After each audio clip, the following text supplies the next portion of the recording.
¿Quién fue aquel pastor de Roma cuya carta atravesó los siglos como una lámpara encendida y cuya sangre, abrasada por el mar, selló para siempre su amor por Cristo?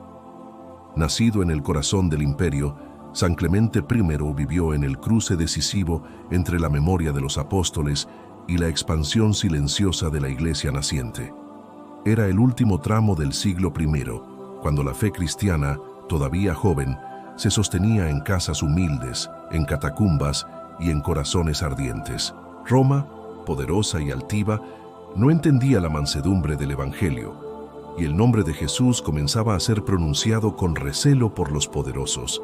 Las tradiciones nos dicen que Clemente conoció a Pedro y Pablo y que oyó de primera mano la narración del Calvario y de la Pascua. Imaginemos su alma contrita al escuchar que el Maestro resucitado había comido con los suyos, que les había mostrado el rostro compasivo del Salvador. Y entonces, el llamado no fue un trueno, sino una certeza suave. Seguir a Cristo, beber con humildad del cáliz de Cristo y servir al rebaño.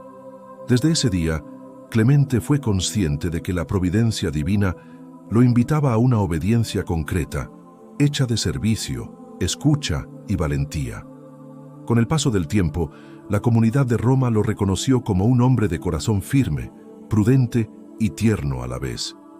Tras Linus y Anacleto, Clemente fue elegido obispo de Roma, sucesor de Pedro, no por ambición, sino por obediencia a los sagrados misterios de la fe. El imperio vibraba con tensiones, y los cristianos aprendían a vivir entre sospechas, trabajos duros y caridad silenciosa.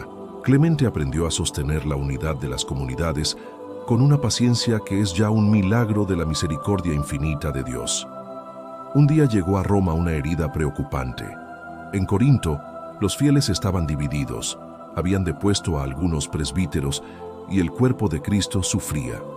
Clemente, pastor ante todo, tomó el cálamo y el pergamino e, inspirado por el Paráclito, escribió la que sería su gran carta, conocida como la Primera a los Corintios.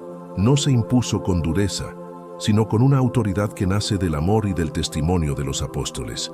Habló de paz, de orden, de obediencia y de humildad. Aquella carta, leída en asamblea, curó corazones, detuvo agravios y devolvió a la Iglesia el sosiego que nace de mirar a Cristo. En sus líneas, Clemente recordó que los apóstoles, enviados por el Señor, establecieron obispos y diáconos, y que nada en la Iglesia se sostiene sin caridad y sin obediencia. Le suplicó que contemplaran la armonía de la creación como espejo de la comunión eclesial, y que, con alma contrita, se arrepintieran de la soberbia. Evocó a Pedro y a Pablo, columnas que habían derramado su sangre en Roma, y los puso como espejos de la paciencia y de la fe. Y entonces, la carta se volvió un puente, unió corazones remotos y abrió una senda de comunión que aún hoy seguimos reconociendo. En Roma, mientras tanto, Clemente presidía la fracción del pan con manos temblorosas de amor y cuidaba de viudas, huérfanos y esclavos. Organizaba la caridad con orden, porque el amor cristiano es fuego y es forma, impulso y cuidado concreto de los más pequeños. Visitaba prisiones, consolaba a los que temían y enseñaba a ofrecer sufrimientos como incienso agradable a Dios.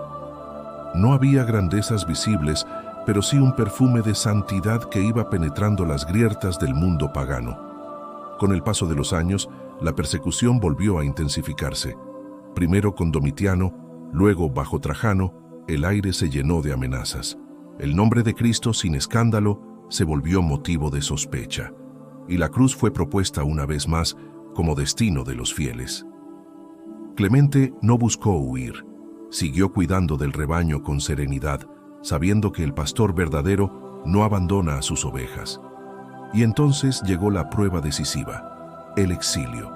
Las actas antiguas cuentan que Clemente fue desterrado a las canteras de piedra, en las regiones del Ponto, cerca de Quersoneso, a la orilla del Mar Negro. Allí, cadenas en los pies y polvo en la boca, compartió el pan áspero con cientos de condenados. El sol caía con dureza y el agua era escasa.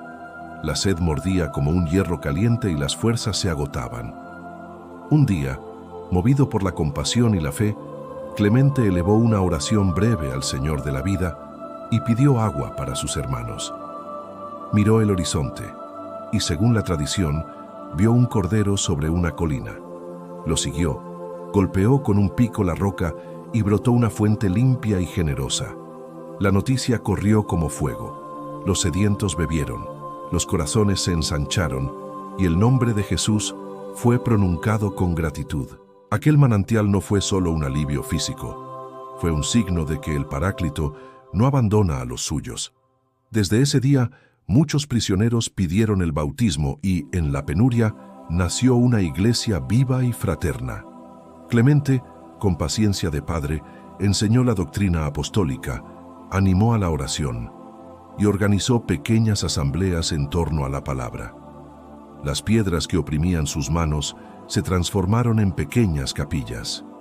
Donde había lamento, apareció canto. El desterrado se volvió pastor libre, porque nadie puede encadenar la misericordia infinita de Dios. Pero el gobernador, al ver las conversiones, se enfureció. Temió perder dominio y decidió apagar la luz que no entendía. Clemente fue arrestado. Se le propuso ceder, renunciar, callar. Y él, con mansedumbre, confesó a Cristo sin alzar la voz. No fue temerario ni desafiante.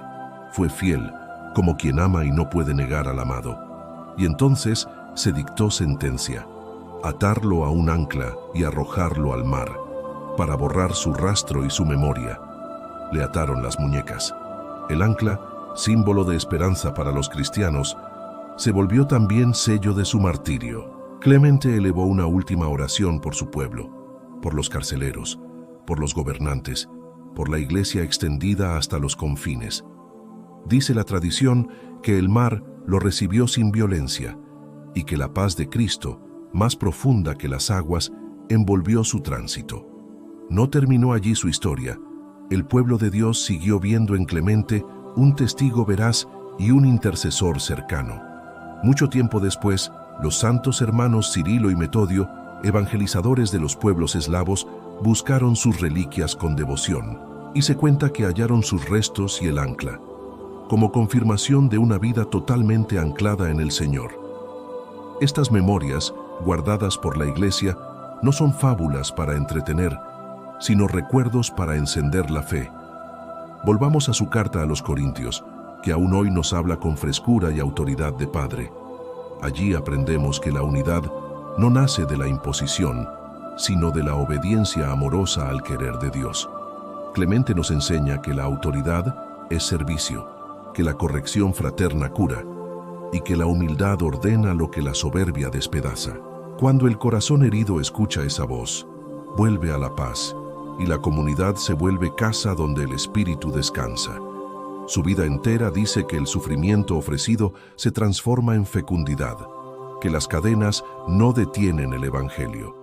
Nos lo muestra el exilio convertido en misión, la sed convertida en fuente, la muerte convertida en puerta al banquete celestial. Clemente no buscó ser recordado, buscó que Cristo fuera amado. Y entonces, su recuerdo no se borró, porque está tejido con la fidelidad del Señor que no abandona a los suyos. En nuestra época marcada por divisiones y prisas, San Clemente nos pone delante un espejo exigente y esperanzador. Nos pregunta si estamos dispuestos a servir antes que discutir, a escuchar antes que vencer, a obedecer al Evangelio antes que a nuestros caprichos. Nos invita a cuidar el orden de la caridad, a respetar los dones diversos y a rezar por quienes gobiernan, como él mismo escribió con convicción. Cuando la Iglesia ora con un mismo corazón, las heridas comienzan a cerrarse y el mundo vislumbra el rostro compasivo del Salvador. Clemente amó la liturgia no por costumbre, sino porque allí late el corazón de Cristo, y de allí nacen la justicia y la fraternidad. Celebró los sagrados misterios con reverencia, sabiendo que en el altar arde el fuego que transforma vidas. Y así, el banquete celestial que gustó en la tierra se consumó para él en el cielo, donde los mártires cantan el Cordero. Su ancla, signo de su martirio, se ha vuelto para nosotros imagen de esperanza, firmes en la tormenta, pero con la mirada en el puerto eterno. Y entonces, Cuando nos sintamos tentados por la impaciencia o por la división, recordemos su carta y su calma.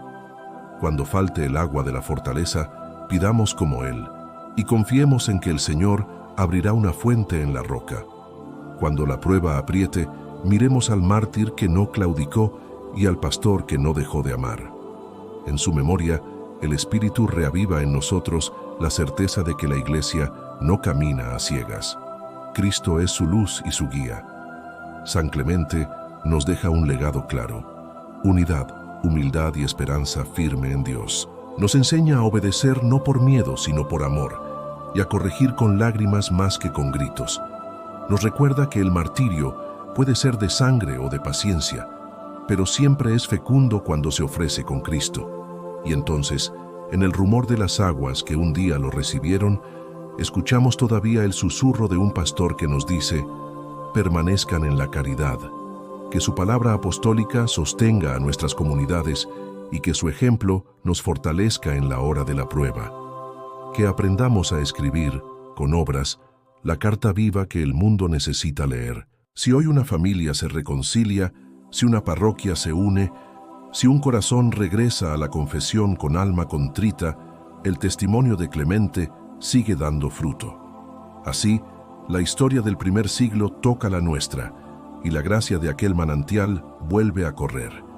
Y entonces, la Iglesia peregrina respira hondo, levanta la mirada y reza: Dios eterno y todopoderoso, que elegiste a San Clemente, Papa y mártir, para confirmar a tu Iglesia en la unidad y la paz, concédenos, por su intercesión, un corazón humilde, dócil al Espíritu Santo, fiel en las pruebas y ardiente en la caridad, que, sostenidos por tu providencia, bebamos con fortaleza del cáliz de Cristo y caminemos hacia el banquete celestial. Por Jesucristo, nuestro Señor. Amén.